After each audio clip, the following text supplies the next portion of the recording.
Hai Sobat Lentera, Terajus kembali hadir menyapa Anda dengan membawakan sederet informasi terhangat dan inspiratif bersama saya Catherine Ellison. Inilah Terajus lengkapnya untuk Anda. Kita awali Terajus dari Sidoarjo, Jawa Timur. Menteri Pertanian Andi Amran Sulaiman sidak ke gudang Bulog kantor cabang Surabaya di Banjar Kemantren, Sidoarjo. Peninjauan ini dilakukan guna memastikan ketersediaan stok pangan nasional tetap stabil di tengah ancaman fenomena iklim El Nino.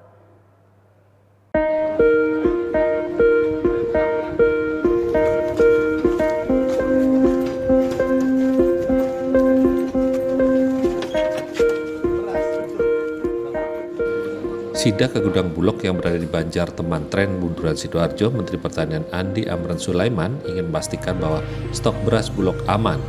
Ia mengajak berbagai elemen masyarakat untuk melakukan transparansi data secara langsung. Sejumlah perwakilan dari Badan Eksekutif Mahasiswa atau BEM, organisasi mahasiswa hingga para guru besar dan pakar pertanian turut dilibatkan dalam pengecekan fisik di lapangan. Dalam sidaknya, Mentan tegaskan stok beras Bulog telah mencapai 4,9 juta ton. Hal ini diakuinya adalah angka tertinggi sepanjang sejarah Republik Indonesia. Data tersebut divalidasi oleh lembaga kredibel seperti BPS hingga FAO. El Nino kita sudah hitung. El Nino sekarang ada Godzilla, itu 6 bulan. Persiapan kita, Bulog katakan insya Allah minggu depan 5 juta. Kemudian Horeca itu ada 12 juta, 12,5 juta. Kemudian standing crop itu 11 juta. Totalnya kurang lebih 28 juta. Nah, 28 juta ini cukup untuk 11 bulan ke depan. Kalau kemaraunya 6 bulan, artinya lebih dari cukup kan? Kemudian di musim kemarau kita sudah antisipasi dengan pompanisasi. Kita sudah pengalaman, sudah 2 kali El Nino ketemu. 2024, 2015, 2024, 2023, 2024. Nah, kita ada pompanisasi, ada irigasi, kita sudah siapkan lebih awal. Jadi insya Allah aman. Krisis energi Bapak? Krisis energi, alhamdulillah atas arahan Bapak Presiden, pangan selesai. Energi insya Allah tahun ini 1 Juli itu kita D50 dan stok impor solar 5 juta ton. Mentan memproyeksikan angka tersebut akan terus bertambah menjadi 5 juta ton dalam waktu dekat, di mana jika ditotal dengan pasokan di sektor perhotelan, restoran dan kafe atau Horeca, serta tanaman yang masih berdiri standing crop, total cadangan pangan nasional diperkirakan mencapai 28 juta ton. Jumlah yang dinilai cukup untuk memenuhi kebutuhan hingga 11 bulan ke depan. Alan Sori melaporkan untuk Lentera TV. Kita ke informasi selanjutnya, peringatan Hari Kartini di SMP Sidoarjo digelar dengan beragam kegiatan kreatif yang melibatkan seluruh murid. Kegiatan ini bertujuan menanamkan nilai perjuangan Kartini sekaligus mendorong kreativitas dan kepedulian terhadap lingkungan.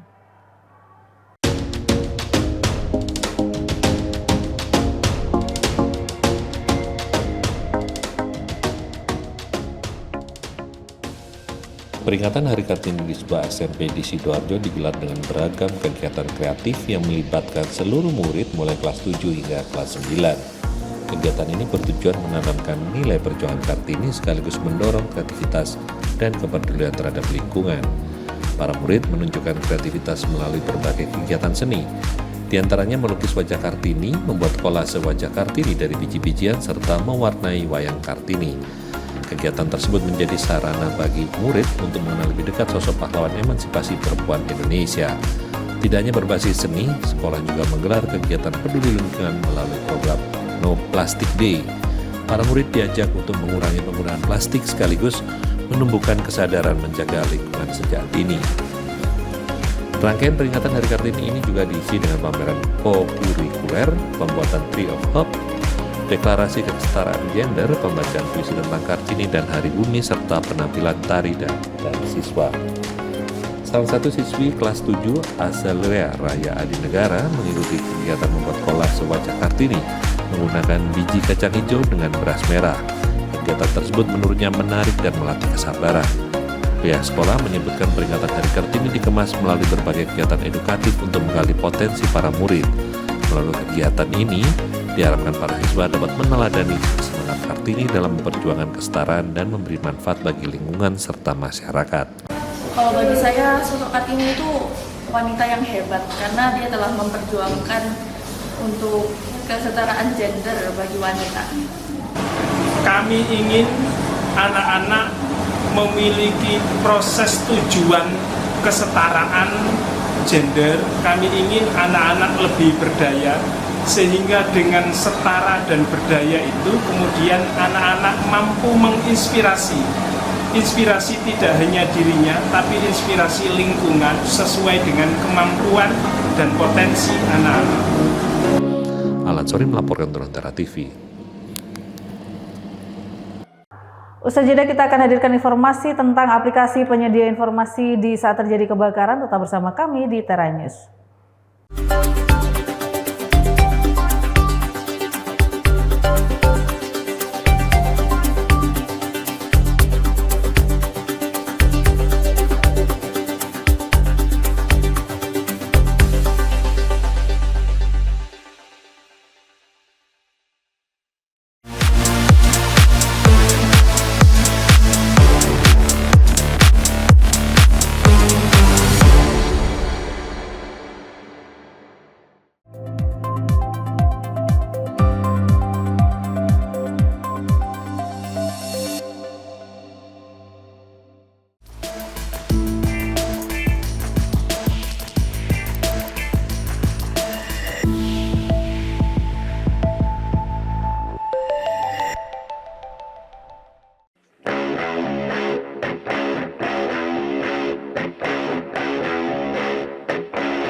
Terima kasih Anda masih bersama kami di Tera News. Saat kebakaran besar yang pernah terjadi di sekitar wilayah Los Angeles, banyak warga memanfaatkan sebuah aplikasi ponsel untuk mendapat informasi terkini mengenai bahaya kebakaran tersebut.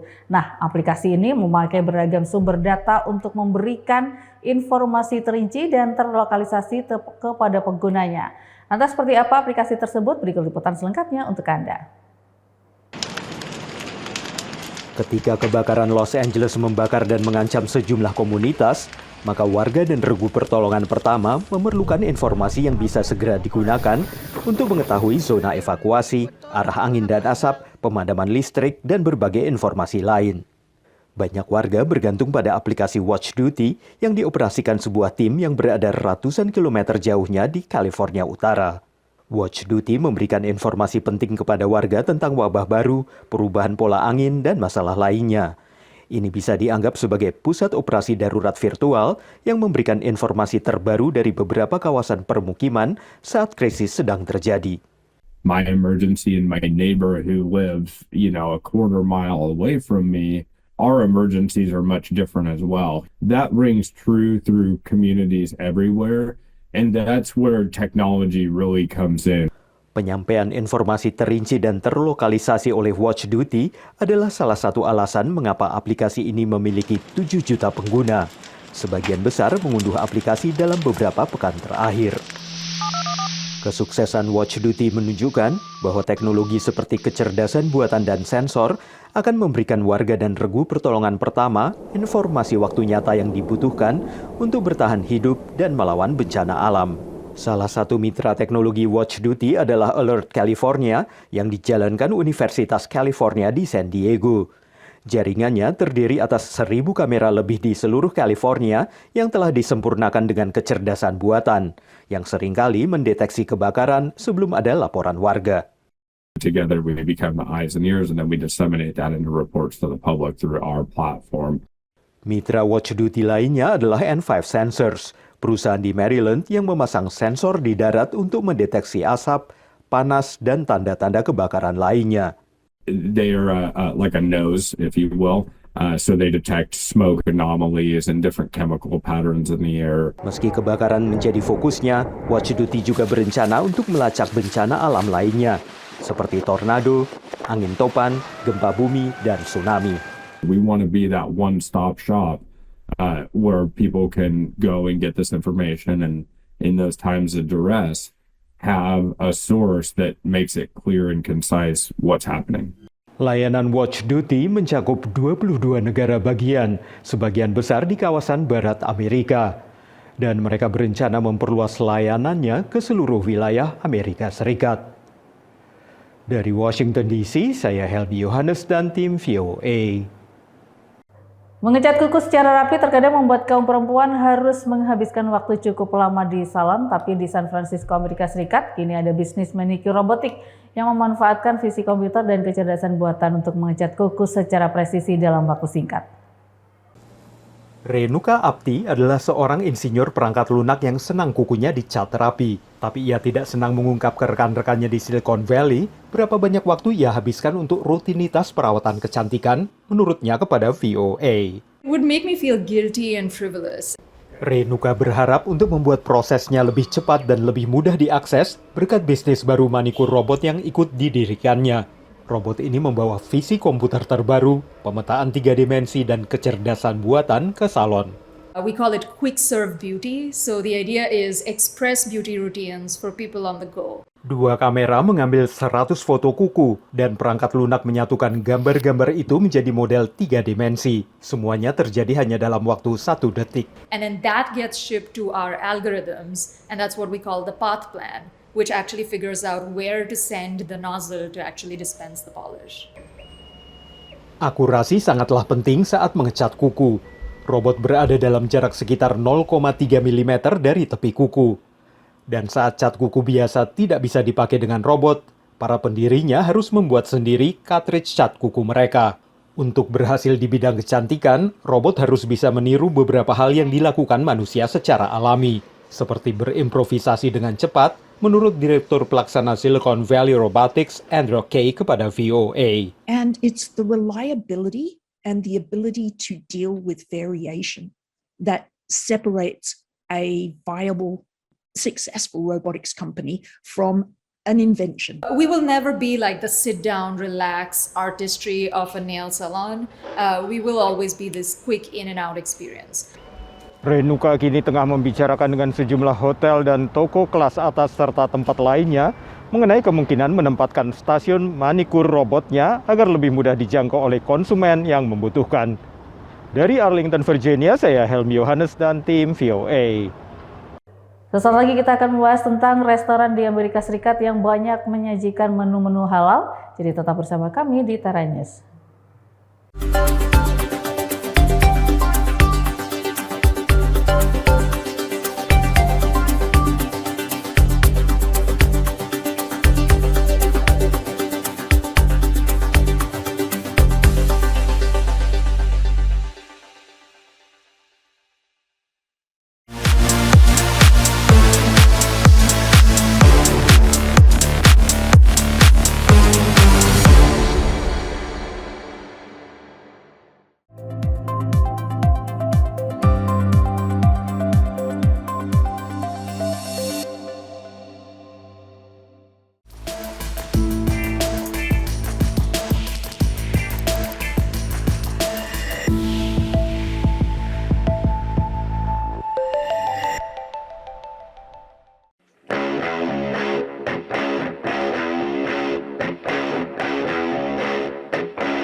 Di kawasan ibu kota Amerika Serikat, hanya restoran Indonesia yang menawarkan sajian yang tidak hanya otentik rasanya, namun juga halal.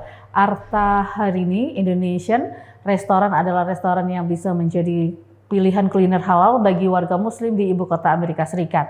Nah, seperti apa restoran tersebut? Berikut liputan dari tim VOA.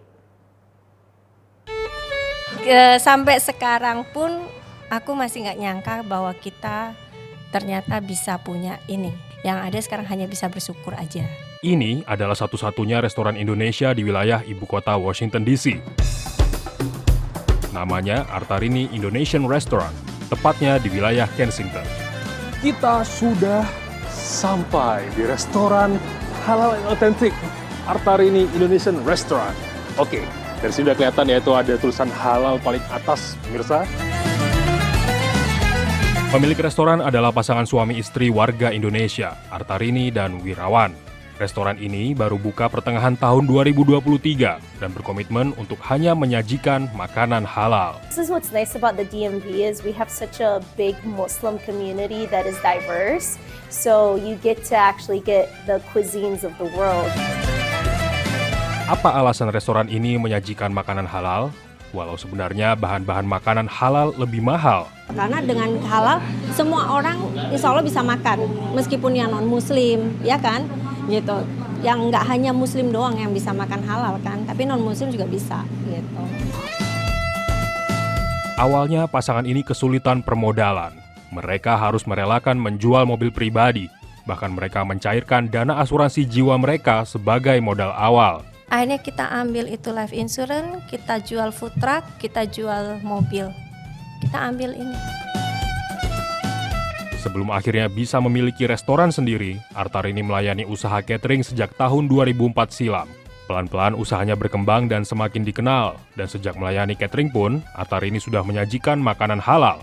Catering Artarini juga dipercaya untuk menyajikan hidangan Indonesia di berbagai acara internasional di Washington DC, seperti pada acara Bank Dunia, IMF, dan juga pernah diminta untuk menyediakan makanan untuk Presiden Jokowi saat acara kunjungan ke Amerika. Dapat pesanan, tapi kan itu melalui KBRI ya. Jadi kalau dibilang masak untuk beliau itu sebenarnya udah 3 kali. Tantangan lain selain menyediakan makanan halal, karena restoran ini hanya menyajikan makanan Indonesia, masalah bumbu-bumbu juga harus kerja ekstra. Wah, komplit ya. Ini nyari-nyari bahan gini nggak susah, Mbak, di Amerika, Mbak? Nyari tempat. Jadi kita tuh susahnya kalau menu Indonesia, kita tuh menclok-menclok gitu loh belanjanya. Jadi nggak bisa satu tempat. Sekarang saatnya saya kembali merasakan masakan otentik Indonesia di Amerika. Dan di saat Ramadan, rasanya jadi sangat istimewa. Ada rawon, mendoan, ada perkedel juga coy. Nah, memang ini bulan puasa menggugah selera sih ya. Apalagi kalau lagi puasa. Mari kita makan. Dari Washington DC, saya Tarsir Ziman dan tim VOA. Dan informasi tadi mengakhiri Tera News saat ini. Anda dapat saksikan kembali tayangan saat ini di YouTube channel kami Lentera TV Media dan website kami lentera.tv. Saya Catherine Ellison, pamit undur diri. Terima kasih dan sampai jumpa.